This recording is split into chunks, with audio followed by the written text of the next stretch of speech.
Já pega sua Bíblia aí, por gentileza, abre lá em Hebreus capítulo 11, por favor. Hebreus capítulo de número 11. Nós estamos na nossa série, né, que é a série Perguntas Complexas, Simples Respostas.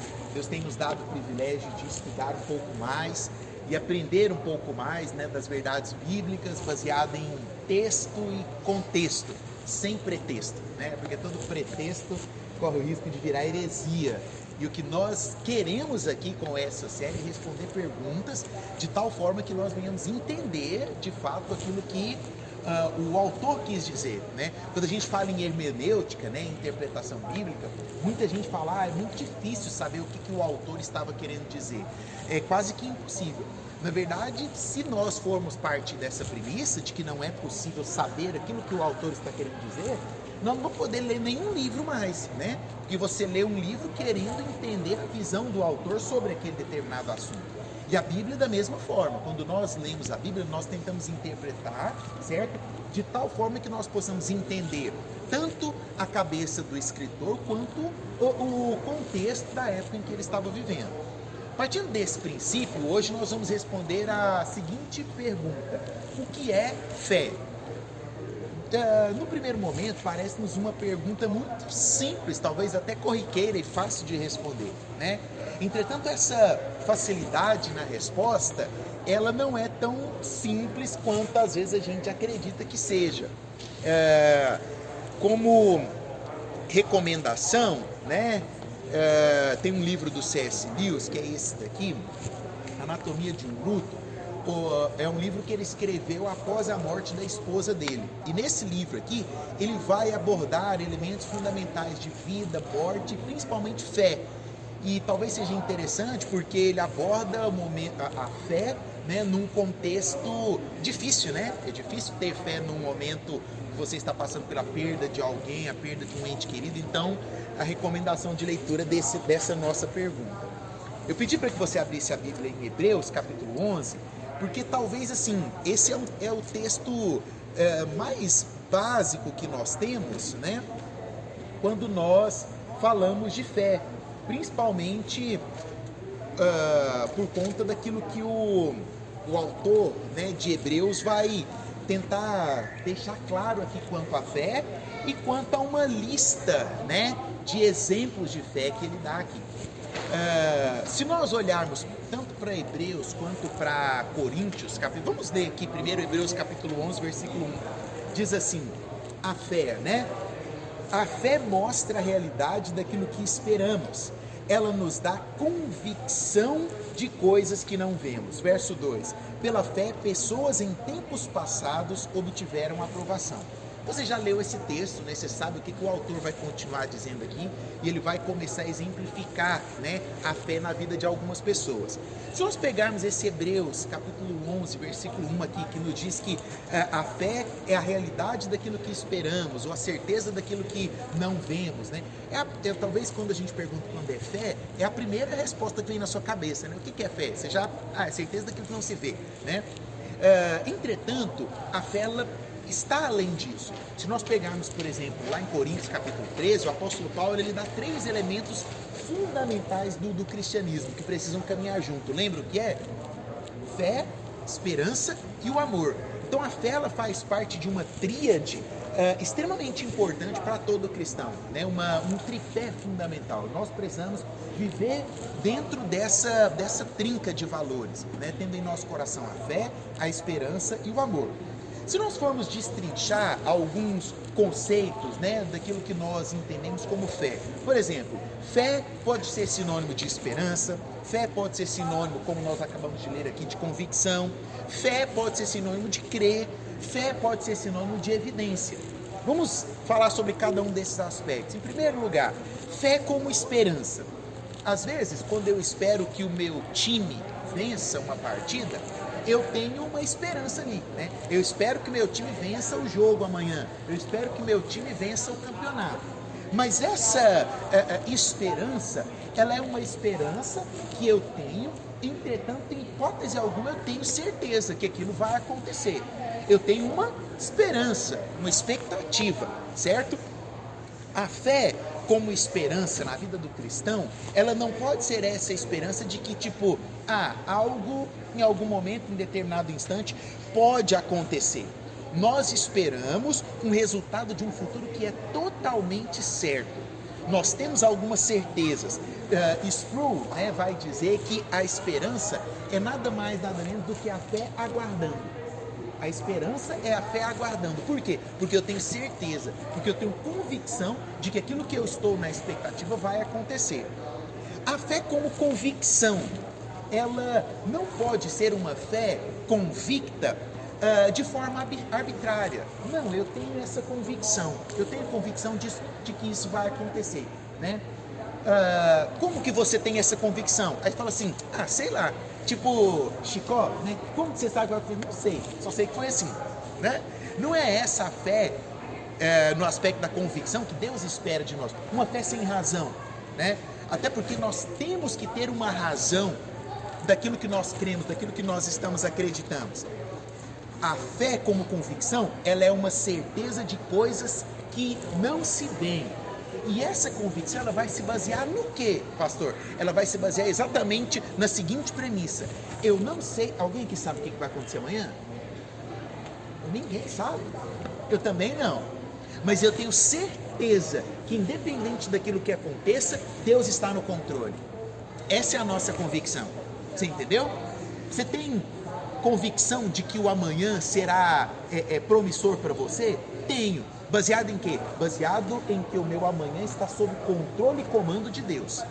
É por isso que, se no meu amanhã algo ruim acontecer comigo, eu continuo tendo a mesma convicção. Sabe por quê? Porque mesmo nas adversidades e mesmo nos fatos ruins, Deus permanece sendo soberano. Deus permanece com o controle de todas as coisas. Então, fé pode ser sinônimo de esperança, mas não é uma esperança de que meu time vai ganhar. A fé ela pode ser uma convicção, mas é uma convicção baseada em Deus. E terceiro, fé pode ser também sinônimo de crer. E aí tem um erro fundamental, sabe por quê? Porque às vezes as pessoas falam assim, você tem fé? Você crê? Sim, eu creio. Mas você crê em Deus ou você crê sobre Deus? Há uma diferença. Tem gente que crê sobre Deus. Tem gente que crê em coisas sobre Deus. Nós não podemos crer em coisas sobre Deus. Nós precisamos crer em Deus. E há uma diferença muito grande. Porque quando você crê em coisas que dizem respeito a Deus, significa que você não conhece esse Deus de forma pessoal, de forma particular. E a fé exige isso. A fé exige que eu conheça a Deus. Lembra quando foram expulsar, né, o demônio no nome em nome de Paulo, né? Nós te expulsamos em nome de... Aí o demônio virou e falou assim para ele, Paulo eu conheço, mas vocês eu não sei nem o que vocês são, né? Nós precisamos conhecer a Deus, porque quando eu conheço a Deus, eu tenho fé na certeza daquilo que vai acontecer, certo? Abacuque tem um exemplo muito legal sobre isso.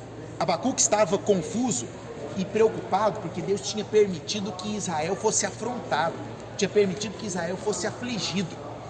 E aí ele fala assim, como assim, né?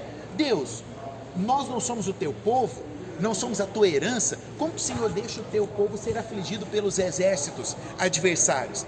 E aí ele sobe no monte para pedir, né, a revelação de Deus. Ele sobe ali para ouvir a voz de Deus sobre aquilo que estava acontecendo. Isso você vai encontrar lá em Abacuque capítulo 2. Ele diz que ele sobe ali para esperar aquilo que Deus tinha para dizer. E ali Deus pega e fala com ele. Só que Deus fala o seguinte, olha, isso vai se cumprir. As bênçãos e as promessas que eu fiz para Israel vão acontecer, mas não agora. E aí Deus continua com uma frase que vai aparecer muito lá no Novo Testamento. Aparece pela primeira vez lá em Abacuque, dizendo assim, porque o justo viverá pela fé. A primeira vez que essa frase acontece é exatamente Deus falando para Abacuque. Deus falando, olha Abacuque, eu sei que Israel está sofrendo, o exército, o povo de Deus foi derrotado. E eu tenho o melhor para Israel, só que não agora. E aí você fala assim, como é que ficou Abacuque ouvindo isso, né? Aí Deus encerra, olha Abacuque, você pode confiar no que eu estou dizendo, porque o justo viverá pela fé. Essa mesma frase vai ser usada pelo apóstolo Paulo, lá em Romanos capítulo 1, verso 17, lá em Gálatas capítulo 3, versículo 11, lá em Hebreus capítulo 10, versículo 38. E também por nós aqui, porque ela é um fundamento essencial daquilo que nós estamos falando e da resposta que nós estamos procurando sobre o que é fé. Por último, fé também é evidência. Quando nós falamos de evidência, aí tem gente, os cientificistas com S já pula da cadeira, né? Ah, mas fé e razão não se mistura, né? Bom, você já leu sobre Agostinho ou sobre São Tomás de Aquino? Dois dos maiores filósofos, né, da antiguidade. Se você for ler sobre Santo Agostinho, sobre São Tomás de Aquino, você vai ver que os dois trabalham exatamente a fé e a razão para mostrar que não são coisas opostas. Por que nós podemos crer, né, que fé e razão não são coisas opostas? Em primeiro lugar, porque toda a verdade vem de Deus. Toda a verdade que existe vem de Deus.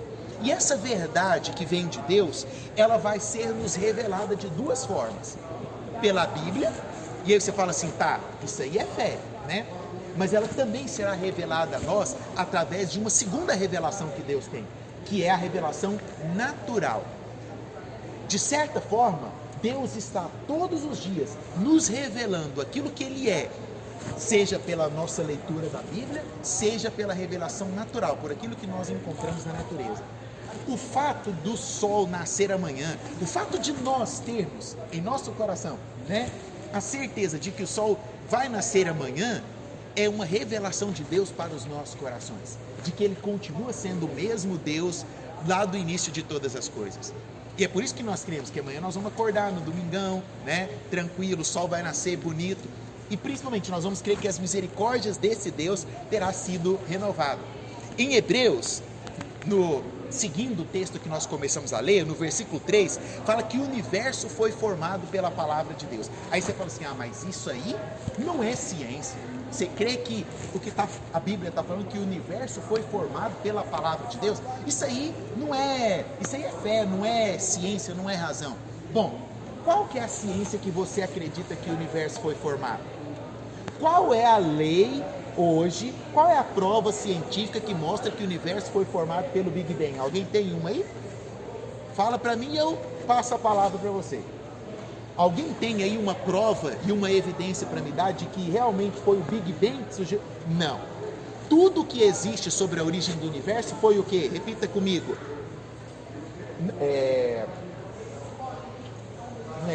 Evidência não.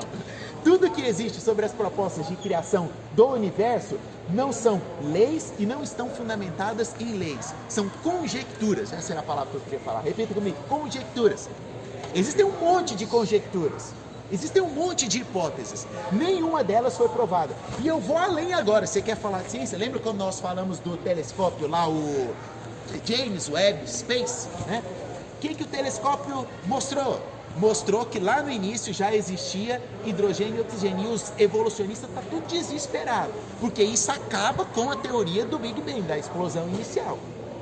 Isso aí é ciência, e a ciência está mostrando que o quê? Que aquilo que vocês acreditavam, vocês não podem. Olha, depois das imagens, e tem muita coisa que ainda virá, assim, seu antigo professor de biologia lá, que ficava colocando aquela fotinha do macaquinho lá, evoluindo para você, é a foto mais mentirosa do mundo, porque nem os evolucionistas falam que aquilo lá é evolução, né? Ele vai ter que ter muita criatividade para poder explicar o Big Bang lá no terceiro ano e tentar convencer, né? Por quê? Porque as evidências não têm mostrado aquilo que eles nos falam. Olha, eu fui convidado para participar de um congresso, eu fui convidado para ser o presidente científico desse congresso. E como presidente científico, eu tinha que abrir o congresso, né, a fala inicial dos trabalhos do congresso. É um congresso muito grande e tal, muita gente da área da saúde, né, e pesquisadores de universidades federais e tudo mais. E eu falei, Deus, é uma honra para mim abrir esse congresso, mas eu não posso ser o honrado aqui ou lá, né, na frente daquelas centenas de pessoas. E eu falei assim, qual vai ser o meu texto para abrir esse congresso? E eu falei assim, pensava, vou escrever. E aí, de repente, sabe, veio uma pergunta, qual é o versículo na Bíblia que você mais gosta? Aí eu falei, tá aí, eu já sei como que eu vou abrir esse congresso. Eu fui lá em Salmos, capítulo 19, versículo 1, que começa da seguinte forma: os céus proclamam a glória de Deus, o firmamento fala das obras das suas mãos, sem som e sem palavra, um dia anuncia a outro dia a grandeza desse Deus. Eu falei, é assim que eu vou abrir esse congresso. E eu, coloquei o terno na gravata e fui. Primeira frase, falei daquilo que eu acreditava, terminou todo mundo. Aí uma pessoa veio falar comigo e falou assim, talvez foi o melhor e maior discurso que eu já vi para a abertura desse nosso congresso. Os céus proclamam a glória de Deus. Por que nós cremos nisso? Porque nós temos fé. Fé numa evidência de que a palavra de Deus, e por meio da palavra de Deus, tudo se formou. Agora, existe uma regra que é chamada a regra cardeal da causalidade. O que essa regra da causalidade diz? Ela diz o seguinte: ex nihilo nihil fit, que traduzindo significa do nada, nada vem. Do nada, nada vem. É uma regra da causalidade que todos os filósofos, antropólogos creem nessa premissa. Se do nada, nada vem, é porque no início existia alguém, existia algo. E deste algo, tudo foi formado. Este alguém disse, haja luz e houve luz. Nós cremos nisso. E aí, em Hebreus, nós teremos uma lista de homens e mulheres célebres que viveram por fé. Dessa lista, eu pensei em um apenas, que é Abraão, para responder aos nossos corações essa pergunta sobre o que é fé. Abraão é chamado do pai da fé, né? Eu poderia ter escolhido Abel, Enoque, Noé, todos estão lá dentro desse texto que nós lemos. Mas Abraão era um cara diferente. Abraão era um pagão. Abraão acreditava na astrologia. Ele vivia né? Por que Deus, você já parou para pensar, por que Deus manda Abraão olhar para as estrelas? Olha para as estrelas, Abraão. Sabe por quê? Porque Abraão conhecia as estrelas. Abraão era alguém que investigava dentro desse propósito. Deus chama Abraão e Abraão faz o quê? Abraão obedece. Para que eu possa responder o que é fé, eu tenho que entender que fé exige obediência. Segunda coisa que eu vejo é que Abraão sai, então está lá em Gênesis capítulo 15, ele sai da Mesopotâmia para viver uma vida de peregrino. Abraão não sai para habitar uma determinada terra. Se você for olhar a história de Abraão, ele sai peregrinando. Porque a verdadeira terra prometida para Abraão era um lar celestial, era um lar eterno. E isso exigia o que de Abraão? Fé. Muita fé. Terceiro, quando nós olhamos para a vida de Abraão, o próprio apóstolo Paulo pega Abraão e pega o texto que nós falamos lá de Abacuque, que junta as duas coisas. Ele pega, olha, Abraão é o exemplo de que o justo viverá pela fé. Ele liga a Paulo, né? Outro nível, né? Excepcional. Ele junta as duas. Você quer entender como que o justo vive pela fé? Olha a vida de Abraão. Abraão nos mostra exatamente isso. Agora, qual a diferença então, pastor, de Abraão para mim? Qual que é a diferença de Abraão para o Carneiro, para o Vinícius? Qual que é a diferença de Abraão para o Caian? Abraão, ele tinha fé naquilo que estava adiante dele, naquilo que ele não estava vendo, mas que viria adiante dele. Nós temos fé olhando para aquilo que está atrás de nós, para aquilo que já aconteceu. Pela fé, Abraão olhava e enxergava a cruz. Pela fé, nós cremos e olhamos para trás e acreditamos que a cruz foi o marco na história da humanidade. Você consegue entender isso? O que nos une com Abraão é a mesma fé, só que Abraão acreditava na cruz que ele ainda não via e não viu. E nós acreditamos na cruz que nós não vimos no passado, mas nós temos fé que por intermédio dela nós estamos aqui. E quando eu digo cruz, você pode talvez substituir por ressurreição. E aí você fala assim, pastor, mas como assim? Abraão estava crendo na ressurreição? Sim. E aí eu vou te mostrar um negócio aqui muito legal sobre Abraão, para responder sobre fé no seu coração. Como que eu acredito que Abraão estava crendo no poder da ressurreição? Qual que é o maior episódio da vida de Abraão? Quando ele foi sacrificar o filho dele, que era Isaac, né? Aonde? Lá no Monte Moriá. Abraão pega Isaac e os dois vão para o Monte Moriá para o sacrifício. Muitas vezes quando nós, olhamos para a vida de Abraão, nós falamos assim, nossa, Abraão era um homem de muita fé, ele sabia que Deus iria livrar Isaac na hora certa, no momento certo. Errado. Não é essa a visão que Paulo, por exemplo, nos mostra.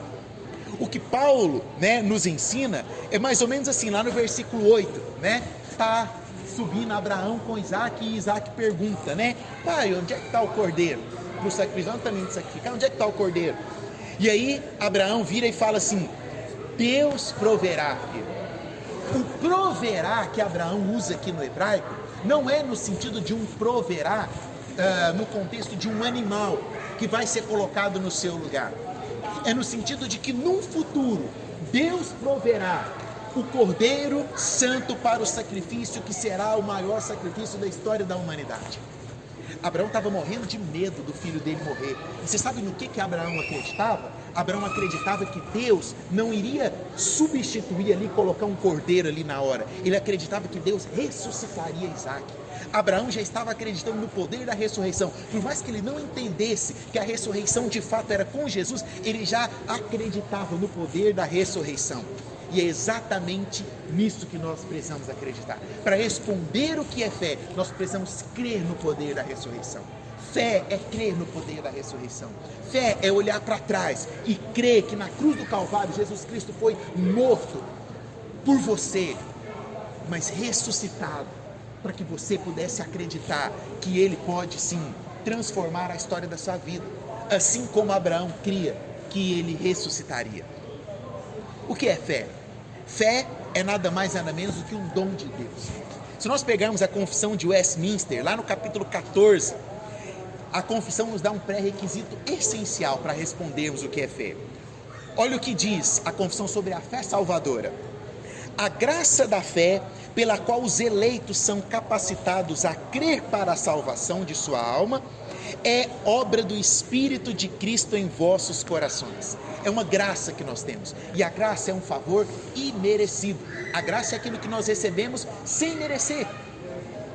E aí, baseado nisso, surge uma controvérsia. Qual é a controvérsia? Bom, se Deus exige que nós tenhamos fé, nós teríamos que conseguir ter fé. Mas, de acordo com a Bíblia, ninguém pode ter fé se Deus não der. Como é que Deus vai exigir alguma coisa que nós não podemos alcançar? Agostinho, ele tem até uma frase que diz assim: dá-nos o que ordenas, e ordenas o que desejares. Aí surgiu um cidadão chamado Pelágio, para poder falar que Agostinho estava de fato errado, Ele fala assim, por que você pede para Deus um dom que Ele exige que você tenha? Se Ele exige que você tenha, você não precisaria pedir esse dom. E aí Agostinho, ele vai responder então a Pelágio, ele vai dizer o seguinte: olha, nós de forma alguma podemos agradar a Deus. Nós não temos capacidade em nós. Quem aqui tem capacidade de agradar a Deus, fazer alguma coisa que é boa? Procura alguma coisa que é boa em você. Procura alguma coisa que é má. Não, talvez ficou complexo. Vou te dar um exemplo. Pensa nessa última semana. Me fala uma boa ação que você fez para com alguém. Agora pensa num pecado que você cometeu. Pode parar. Só um pecado só. Não precisa pensar em mais não. Sim ou não? Estou errado ou não? Essa semana nós fizemos mais coisas boas ou cometemos mais pecados do que coisas boas? Você ajudou alguém essa semana? Você orou por alguém essa semana? Você trouxe alguém para a igreja essa semana? Quantos pecados passaram pela sua mente essa semana? Isso significa que de nós não tem nada que dá para tirar. Não tem uma coisa boa. Por isso que Deus exige a fé baseado naquilo que Ele pode nos dar.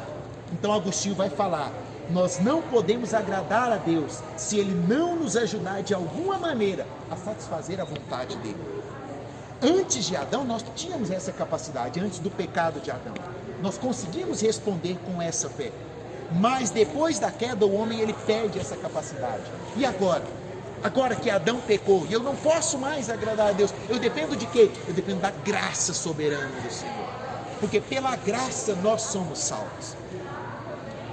Para partirmos para o encerramento, para o final, existe a chamada Ordo Salutis, que é a ordem da salvação, que tem qual premissa? Primeiro, a regeneração. Segundo, a fé. E terceiro, a justificação. Nós, quando somos chamados a um novo nascimento, nós somos regenerados. Somos chamados por Deus a esse novo nascimento. E quando nós somos regenerados, Deus nos dá então um presente, que é a fé. Ao recebermos esse presente, nós somos então justificados. Justificados pelo quê? Pela fé. A fé salvadora, que está ligada à eleição. Quando Deus te escolhe, Ele define o momento em que Ele vai te regenerar. E consequentemente vai te dar esse dom gratuito, que é a fé salvadora. E aí, Paulo, ele faz a pergunta e responde, né? Fala assim, mas Deus escolhe apenas alguns para dar a fé salvadora? Paulo fala assim, a injustiça da parte de Deus? Isso lá em Romanos capítulo 9. E aí o próprio Paulo responde, de modo algum. Por quê? Lá em Efésios capítulo 2 diz assim, Ele vos deu vida estando vós mortos. Nós não tínhamos direito a nada. A humanidade estava totalmente perdida, sem direito a nada. E então, de repente, Deus, na sua imensa misericórdia, nos salva pela graça soberana. A graça baseada na fé, que não vem de nós, é dom de Deus. Por último, quando pensamos nessa sublime misericórdia, que interviu diretamente na nossa salvação, só nos resta buscar esse Deus. E como que nós buscamos? Poderia citar para você o exemplo de John Wesley. John Wesley já era um clérigo ordenado, já pregava a palavra de Deus.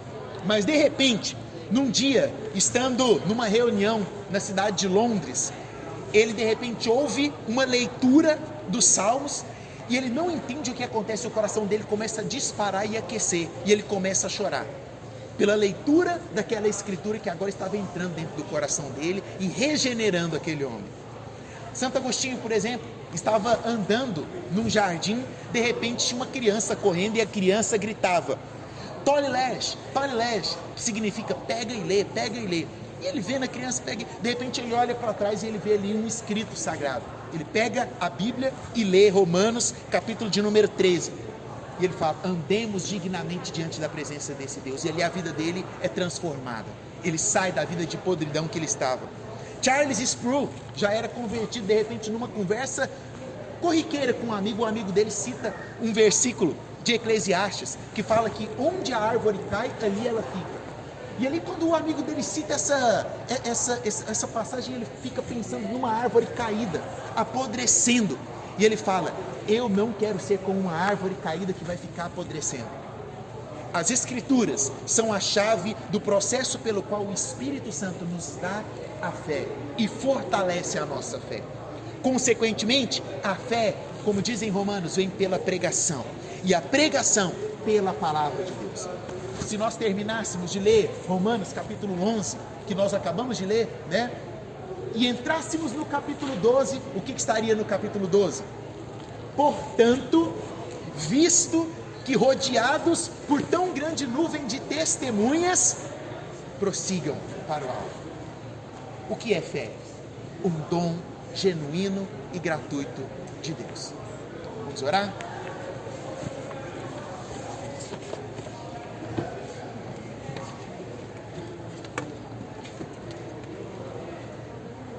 Feche seus olhos. Eu queria que você fizesse uma oração agradecendo a Deus por esse dom soberano, gratuito, pelo privilégio de estar aqui na casa dele, pela bondade e misericórdia dele que te alcançou, que te escolheu e que te salvou. Que essa fé seja gerada em nosso coração nessa noite, fortalecida através da Escritura, através da pregação da palavra de Deus. Que Deus nos alcance com graça, com amor, com misericórdia, e que nós possamos de fato ser transformados de fé em fé, de glória em glória. Que a palavra desse Deus seja revelada aos nossos corações, e que a nossa fé nessa noite seja aumentada, de acordo com a promessa do Senhor para nós. Que o Senhor nos livre, que o Senhor nos conduza como peregrinos na nossa jornada em direção ao prêmio da soberana vocação em Cristo Jesus. Senhor, nós queremos na Tua bondade e misericórdia, e é por isso que oramos nessa noite. Aumenta a nossa fé, Senhor. Amém, amém e amém. Deus te abençoe em nome de Jesus.